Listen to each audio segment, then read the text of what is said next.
Is now the best time to be a Black Series collector? Stick around for my probably really easy to predict conclusion.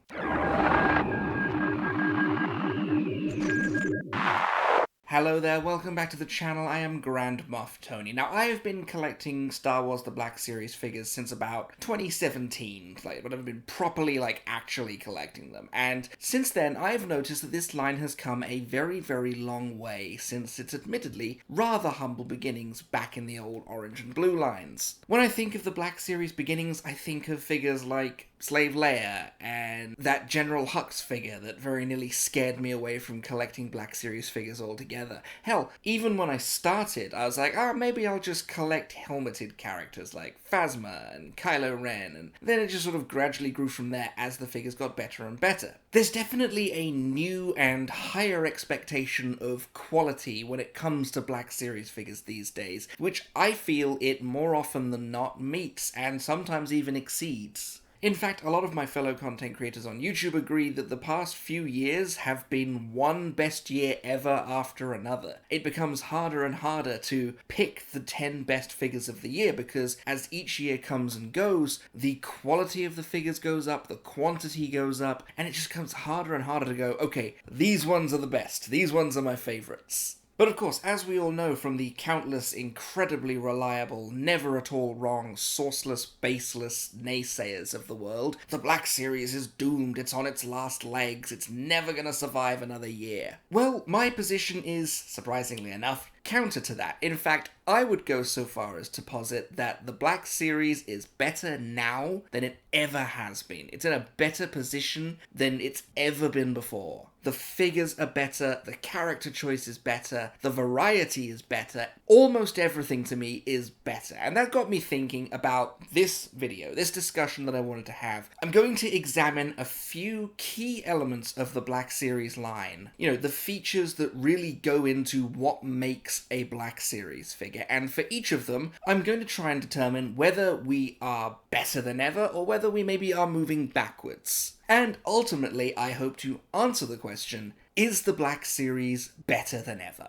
So let's not waste any time. Let's get into this. The first thing I want to talk about is sculpting and detail quality. Now, this is essential to a successful toy line.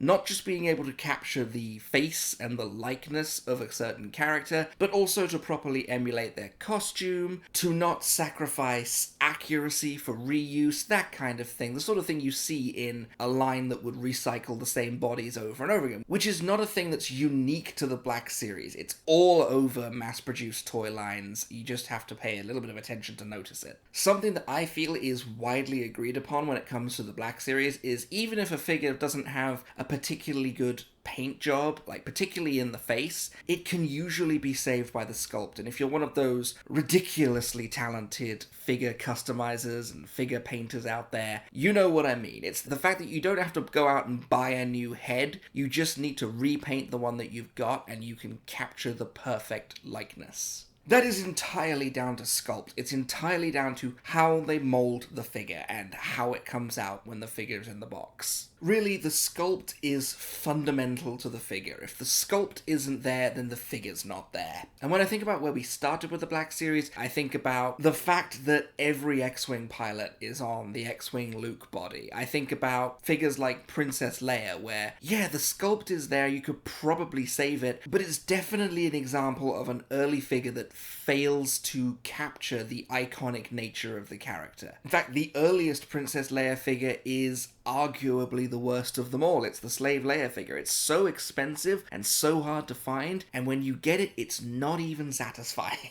It's just like, okay, I've got it now. Let's put it in the position that she's gonna stay in forever and then forget about it. But even later Leia figures, like the New Hope Princess Leia, it's got a decent sculpt, it's there, but it's completely lost inside those soft goods, which is another reason why I'm so grateful that the re-release is coming down the line. You know, it doesn't have a great likeness. The execution of the figure doesn't capture what the character looks like in the film, what their costume looks like. It's obviously very symptomatic of how old the sculpt is. Now let's look at a more recent figure, one that's perhaps so good that it's almost unfair to use it as comparison. The Glavis Ringworld Mandalorian. Now this is the best Mandalorian figure in the line. I would go so far as to say it's the best 6-inch Mandalorian figure you can get. You can go out and spend a ton of money on an import from Mafex or one of the other companies.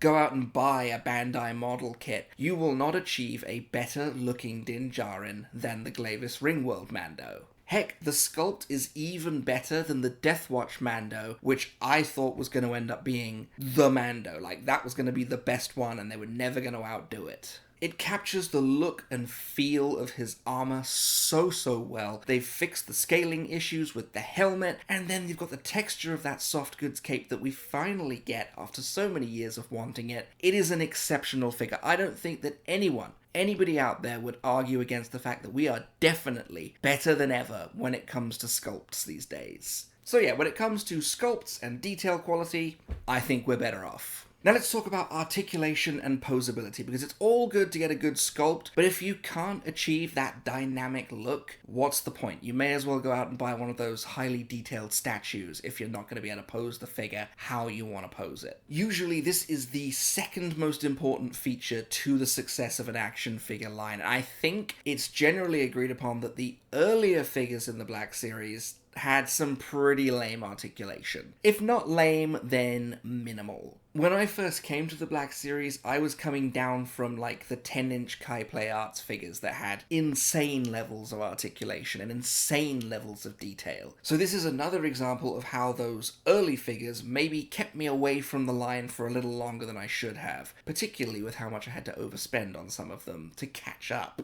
Great example of this is the original Imperial Stormtrooper. Now yeah, it looks fine, but it can't look down the sight of its blaster. It really struggles to hold and maintain kneeling positions. The articulation is very poor. Like, you have to twist the legs out to even get them to bend in the right directions. It's generally not thought of as a very good figure. Let's fast forward a few years to, I don't know, the gaming greats Old Master Maul, what I consider to be one of the best articulated figures in the entire line. That incredibly deep cut torso articulation, butterfly joints in the shoulders, incredibly dynamic all over, and you can pull off all kinds of great looking poses. And when combined with the sculpt, which gives him that little scowl on his face, it just looks great. It's such a good figure, and it's leaps and bounds better than where we started. Now don't get me wrong, the old figures are hardly like those mainline 3/3/4 inch figures that were coming out that have like no elbows and no knees and just sort of go out and out like this. But when you have figures early in the line that cannot stand in the dynamic and iconic poses that you want to achieve with these figures, you cannot deny that these days we are better off than ever when it comes to articulation. Even big figures like Darth Malgus are still able to pull off some great poses, and that for me tells me everything I need to know about the articulation. It has come so far. It's better. It's 100% better. But a great sculpt and articulation is nothing without a good paint job. And though the deluxe debate is still raging about whether it's paint or accessories that necessitate a figure becoming a deluxe, for the most part, the paint jobs that we've been seeing over the last couple of years have been incredible. There are a few exceptions to the rule. I think of like the Endor Rebel Trooper's knees, and don't worry, we will be talking about that figure again later down the line. But when you stack those few and far between issues up against something like,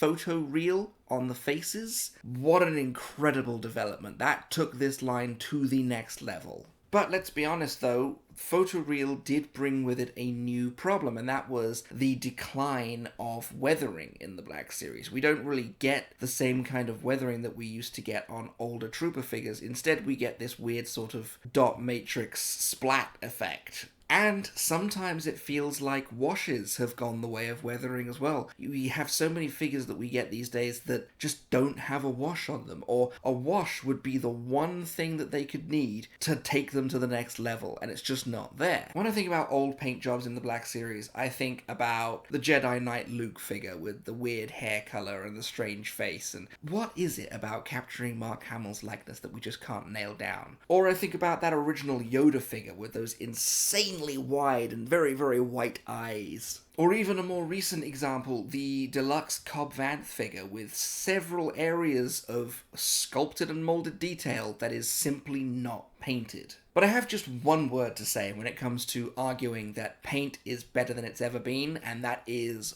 wicked.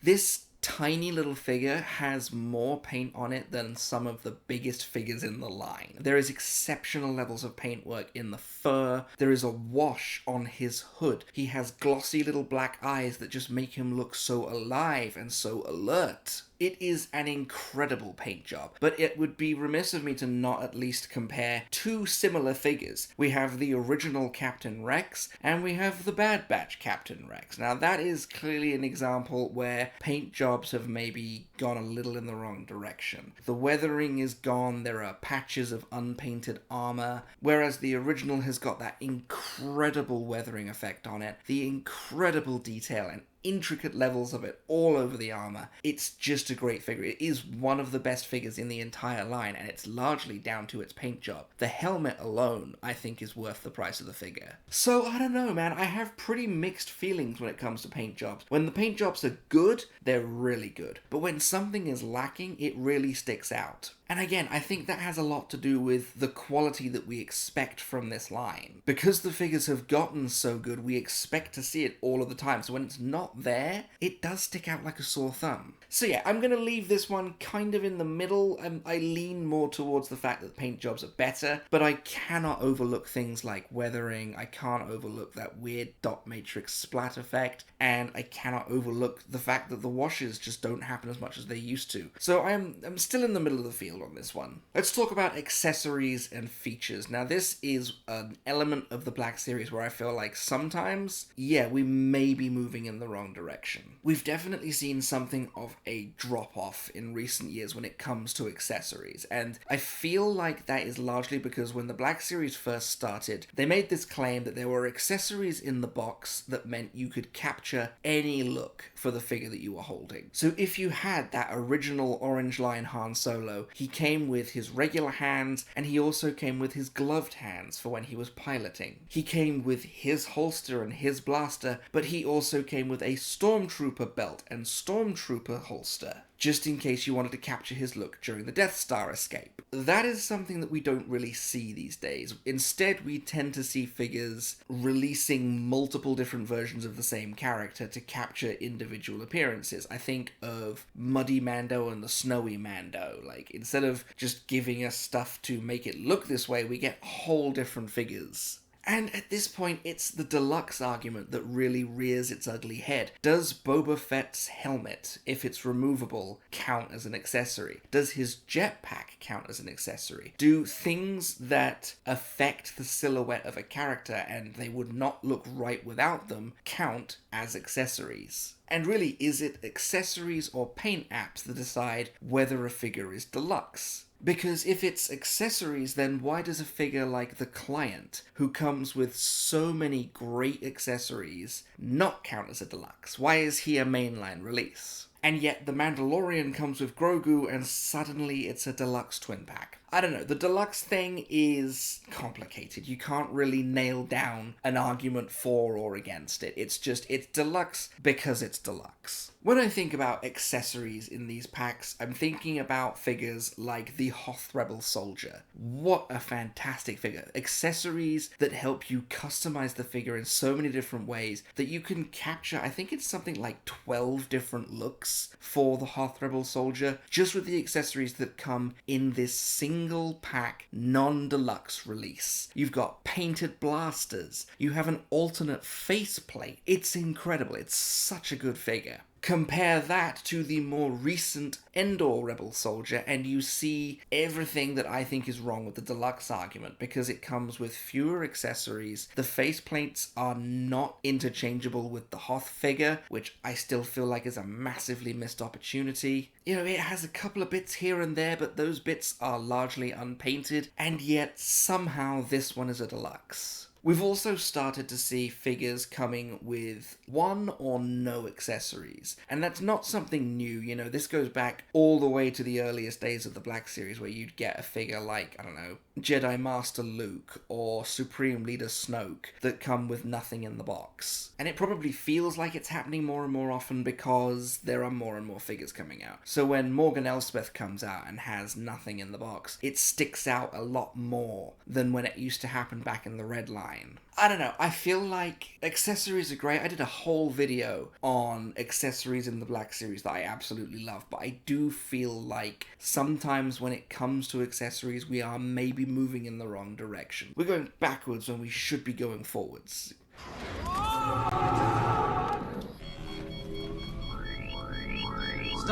Stop, R2, we need to be going up.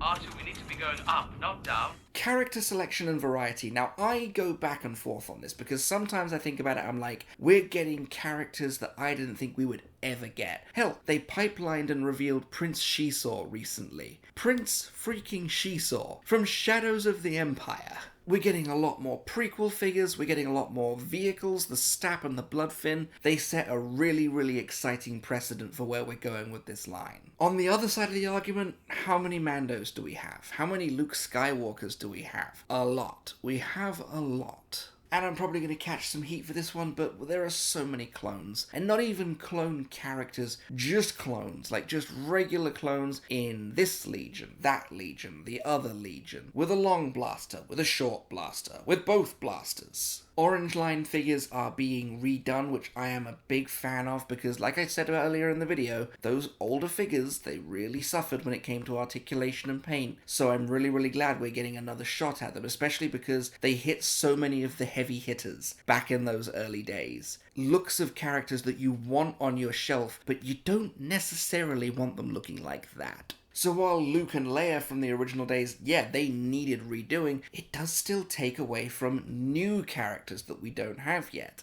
And that's always the argument, you know, should we spend more time making existing figures better, or should we spend more time bringing more characters in? I feel like we kind of see the more characters coming in whenever, like, a new TV show takes up an entire wave. Like The Acolyte or Skeleton Crew. You know, they get all of the figures out there that you would want to have in that display, except apparently the Stranger. Semantics. So I have some mixed feelings on this one as well, but I definitely lean more towards the fact that it's better than ever now, because you look back in the old days and you've got your predictable main trios of each trilogy, you've got troopers here, there, and everywhere, and then every now and then, like, a niche character will come out. Well, nowadays we have Cantina aliens coming to the Black Series. We had the Cantina band, which is still one of my favorite experiences when it comes to collecting this line, was when that band was coming out and I was hunting them down one member at a time. So yeah, I go back and forth, but most of the time I land on the fact that yeah, I still feel like we have better choice now than ever before, particularly with how niche some of the character choices are. Now yeah, we'll get a Luke Skywalker every 6 months or so, but every so often we'll get a Momar Nadon, and then those of us that love that kind of thing will be very, very happy indeed. And if you've got a favorite background non-speaking character from any of the films, you have as much chance of seeing them come to the line as anybody else does to have their favorite character appear, and that's really, really cool. I like that a lot. Let's talk about the packaging. Now, we have had many iterations of the Black Series packaging, the orange and blue lines, the red line, the Galaxy line boxes that lead into the plastic-free packaging boxes, and then finally you have the new, not quite Galaxy, but square boxes. And if I had to put my neck out on anything in this video, I love the new boxes. I think the new boxes are great. They have such a premium look to them. The material of the box itself feels thick and durable. It's almost like Hasbro finally saw all of those smashed up packages being delivered from Amazon and Walmart and said, you know what, we're going to start spending more money on these boxes so that they don't get damaged. So those of you out there who don't open the boxes, remember what they did for you. I like the coloured interior, I like the size and the shape. I don't know, man, it feels very premium. Considering you're spending $25 on a figure, the packaging that it comes in feels very premium, and I'm very, very pleased with that. I'm pretty sure I've admitted to this before, but I was also a big fan of the plastic-free packaging boxes, and I kinda wish that they had kept the accessory storage, because I'm already starting to get lightsabers that are a little bent, I'm starting to get longer and thinner accessories that are getting warped by the plastic again. I just miss those little wax paper pouches. It was such a good way of packing accessories, and that's all I'm going to say on it. But on the whole, I feel like the Black Series packaging is better than ever these days. I mean, it looks so cool. Like, seeing them on shelves, even next to the Galaxy line boxes, there is so much less wasted space in the box than there ever has been before, and I am a big fan of that. The final thing I wanted to talk about is the value for money for the line. Now, we all know that things are getting more and more expensive because of inflation and a bunch of other things that I'm not qualified to talk about. But when it comes down to the brass tacks of it, a Black Series figure used to be $19.99, and now it's $24.99. However, I feel like the price increase is very commensurate with the quality of the figure. I feel like as the figures have gotten more expensive, they've also gotten better. Now, I'm not saying that just because the figure looks better than it used to, you get to charge more for it. I'm not saying that at all. I'm just saying that if I have to go out and spend $24.99 on a figure, I'm glad it doesn't look like it came out in 2015 anymore. Does it make us pickier as collectors? Yeah, it probably should. I mean, I personally don't buy as many army builders as I used to anymore, because $24.99 is a lot to spend on a nameless, faceless trooper. So unless I can get a decent deal on them, I usually don't pick them up anymore until it's way down the line. But you also don't see me playing clearance chicken with figures that I actually want, and that tells you that the figure that you're getting is worth the price. If it wasn't, I wouldn't go out and buy it. I don't know, I still feel like I walk away with a figure whose quality is consistent with the price that I paid for it. If I can get a deal, then great, but I don't go looking for them because I feel like the figure is worth it. Just a little side note here to say that price gougers suck, stores that price gouge suck, scalpers suck, FYE sucks. Something we're also seeing a lot more of these days are twin packs.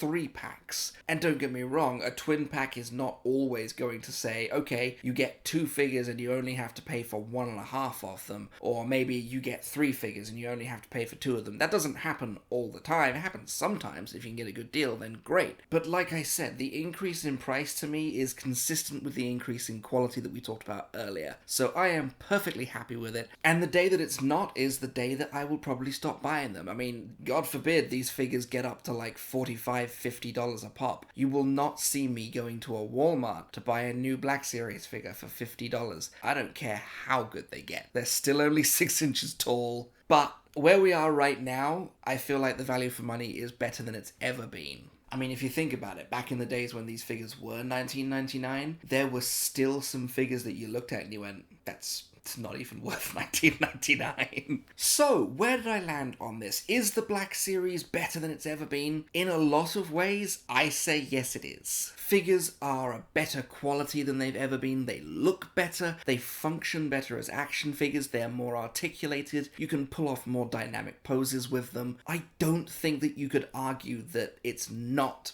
better than it used to be. I feel like we are in a really good place with this line right now. You know, sure, there's been a dip in accessories, and I miss weathering and stuff like that. Yeah, we're all paying more and more for these figures, but in almost every other way, this line has come forward in leaps and bounds, and I am still absolutely thrilled to call myself a Black Series collector. I don't feel like I'm not getting my money's worth out of these figures anymore. I feel like I am paying a slightly higher price for a figure that is leaps and bounds better than it would have been if it had come out 10 years ago. So, with all that said and done, let me pass this subject off to you. Where do you think the Black Series is at these days? Do you agree with me and think it's better than it's ever been, or do you think elements of it maybe are moving in the wrong direction? I picked some pretty biased examples in this video, didn't I? I was definitely looking for old figures that didn't look as good as they should have done. I didn't go looking for great older figures. So you want to point out some great older figures in the line and then maybe point out a figure that doesn't live up to it that came out recently? Go right ahead. I'll give you one for free. He's an older figure that is not very popular for a couple of reasons, but I would take the original Redline K2SO over the Galaxy Line Magna Guard any day of the week. Any day of the week. So there you go. There's an example of an older figure that outdoes a newer figure. And hey, I was fair. I did the Captain Rex thing. So let me know your thoughts down in the comments down below. I'd be very, very interested to hear from all of you.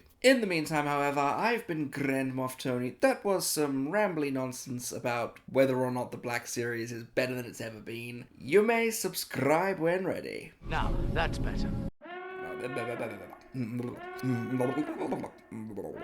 Stop saying bloxes. What's wrong with you? Say boxes.